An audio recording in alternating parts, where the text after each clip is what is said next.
G'day, I'm Mark from Open Road Consulting. Really delighted to be sharing with you information about a seminar coming up called Delivering on Your Promise.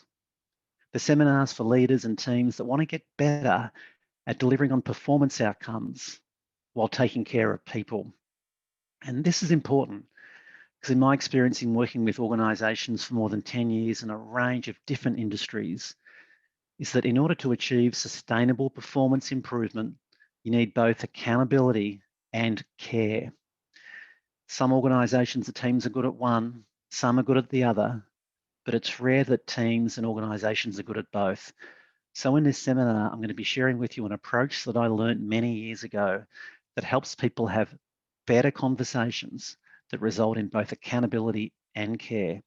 And the premise is based on the fact that conversations that you have in your team today, that you have with your customers today, impact what happens tomorrow. So they're worth paying attention to.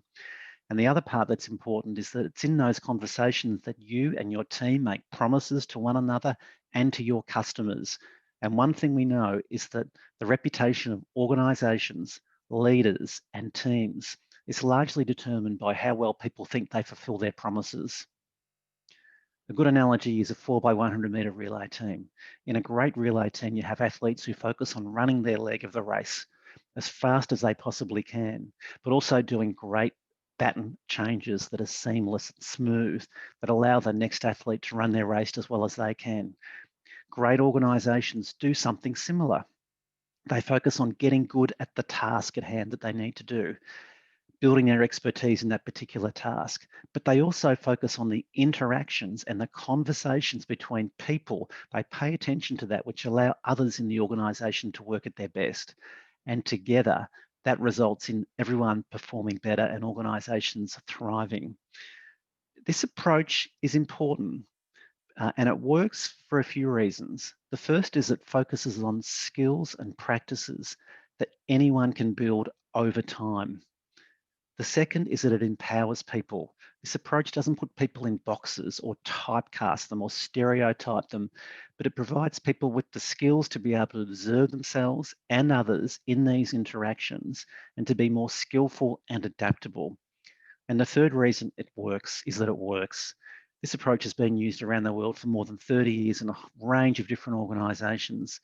And my first-hand experience with this for more than 10 years is that it results in significant time savings for people. People contribute better because people are clearer with one another about what's expected. There's more seamless delivery for clients because those conversations with clients are more effective. They get to the nub of the issues and also what's important for service providers to deliver on, and also result in more effective team performances inside the organisation that allow people to deliver. And there's less frustration and stress because issues are being raised earlier, which results in breakthroughs in relationships. If this approach is interesting to you, come along to the seminar. Would love to see you there. If you have any questions, you can message me. Otherwise, register in the document attached. Thanks for listening.